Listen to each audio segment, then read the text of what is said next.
Good morning, YouTube family. This is at Bimmy 2014.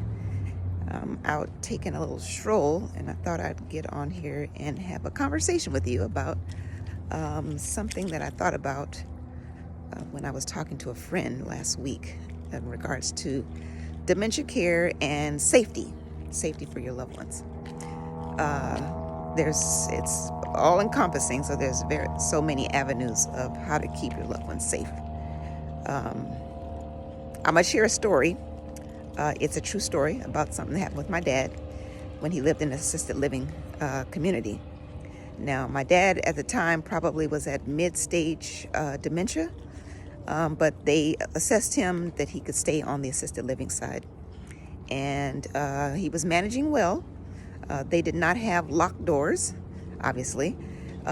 But there was someone that worked the front desk, but it wasn't a 24/7 type of situation.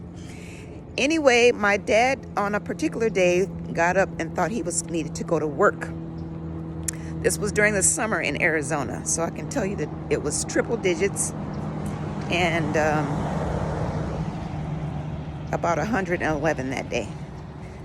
My dad walked out of the community and like I said, he thought he was going to work.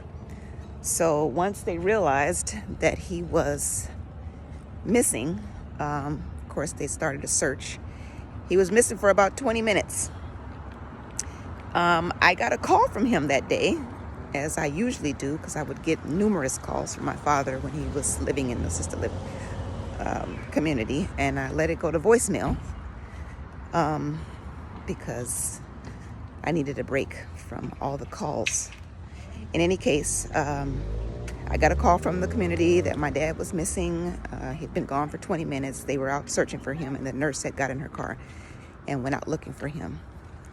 When I checked my voicemail, the message was something like, "Hello, Kim, this is Dad. I'm out here," and he gave me a street name. And he said, "I think I did something wrong." They did find him. Someone had given him some water, so thank God for that person.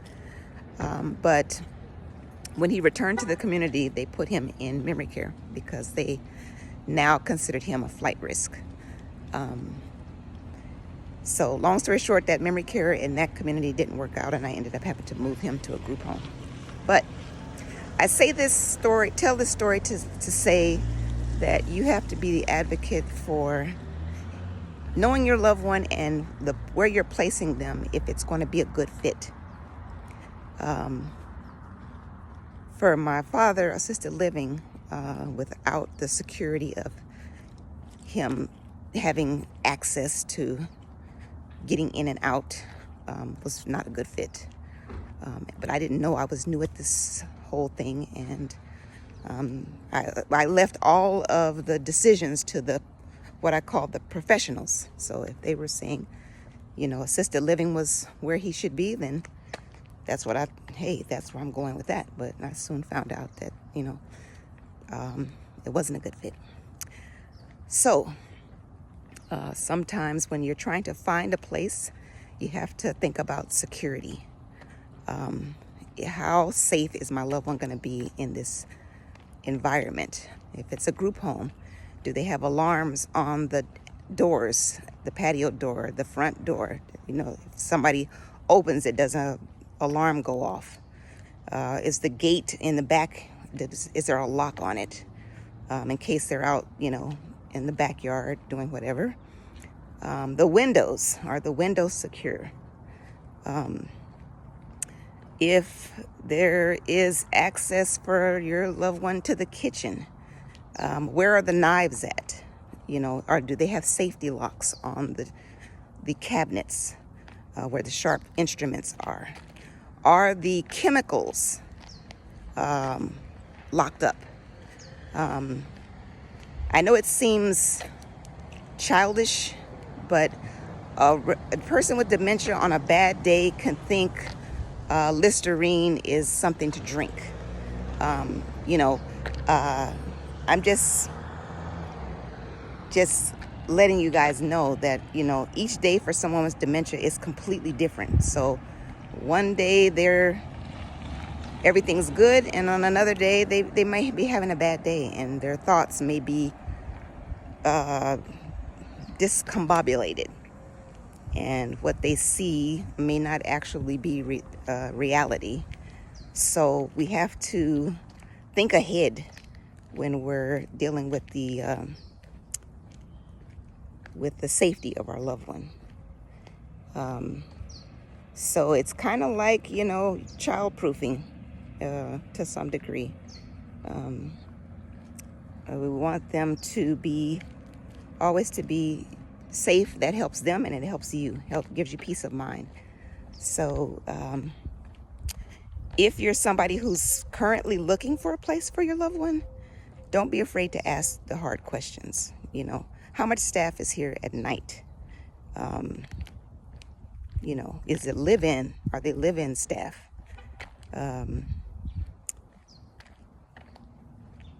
Sometimes you gotta ask if you can open.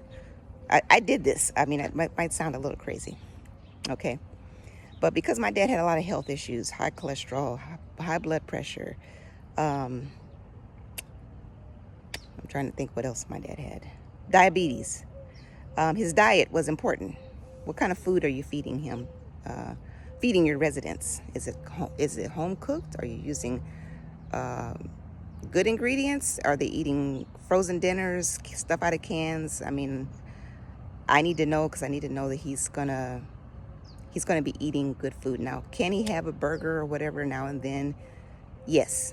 I'm not restricting completely, some ice cream here and there. But, for someone with high blood pressure, we can't have high sodium content in all the meals.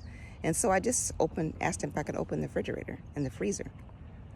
I just want, is it stocked with fresh fruit and vegetables? Do you have frozen vegetables?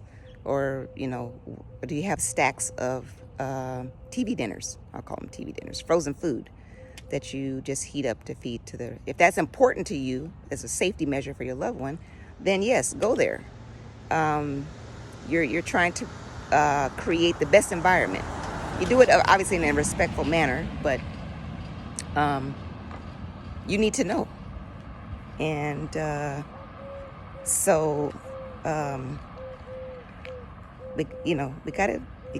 we have to think safety.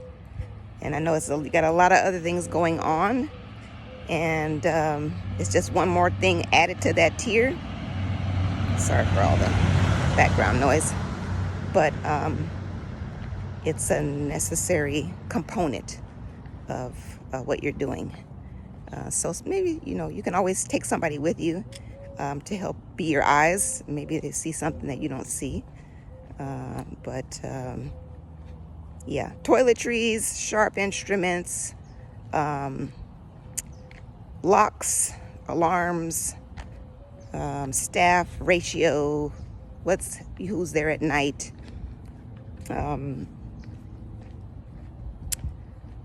body checks.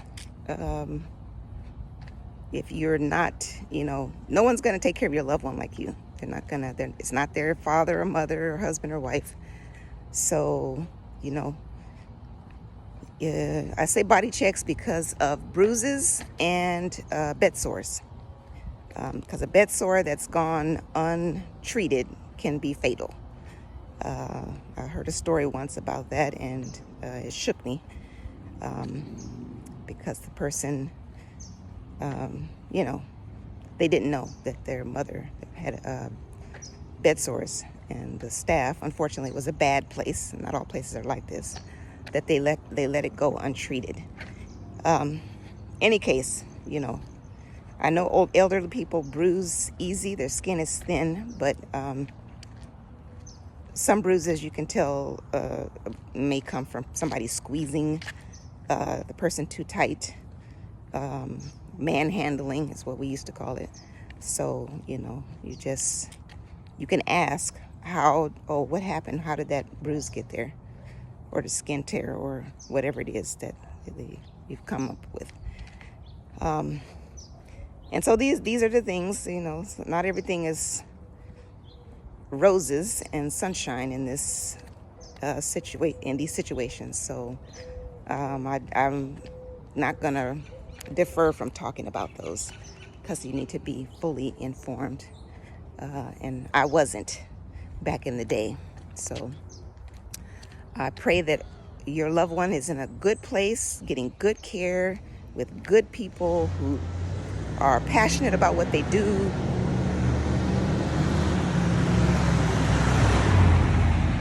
and that are in it not just for business but for care.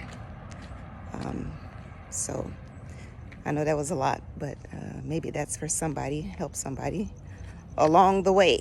Safety. I'm trying to think, is there anything else I want to tell you about that? There's a lot that goes into that. But anyway, keep that in the back of your head and in the front of your head as you're looking for places or when you visit, just making sure that your loved one is consistently safe. And sometimes you have to move them when you find out that they're not safe, and that various occasions that has been compromised. Do we like to move them? No, especially once they've settled in and found a routine. But I moved my father twice after being in an assisted living community because I had to make sure he was in the best and safest environment. Yeah, so that's all I have for this morning. If you have any questions, please put them in the comments. Please like and subscribe. I'm trying to put out at least one video a week, but I don't want to just randomly give topics. I want to, as the Lord gives me something to talk about, then I want to. That's what I want to share. I don't want to be just making up stuff just to fulfill putting up a video. But I had a conversation with someone that triggered me thinking about safety, and I told myself I wanted to do a video on that. So yeah. So I think that's it for right now. I hope you guys have an amazing day. It's probably 80 something degrees outside right now, and it's like 8 o'clock, or maybe it's not even 8 o'clock yet. Anyway, it's gonna be hot. It's gonna be 109 today out here in these AZ streets. So thank you for clicking on my video. Again, like and subscribe, and please place comment and questions. I don't have all the answers. I'm not a professional. I'm not a doctor or anything like that. I'm just someone who's gone through the journey and with my loved one, and I worked in the industry for almost 10 years as an activity person. And now I have my own company where I do activities in-house with small groups and one-on-one, and I'm loving that. But anyway, that's my little plug. My business is called The Active Life LLC. All right, so anyway, I'm going to end here. Have a wonderful day, and hang in there. It's going to be okay. You're going to make it through this. Just face each challenge as they come, and know that you're doing a great job, and that you are someone's thinking about you, and that you have support. So always reach out if you need it. All right, see you next time. Again, have a wonderful day. Toodles.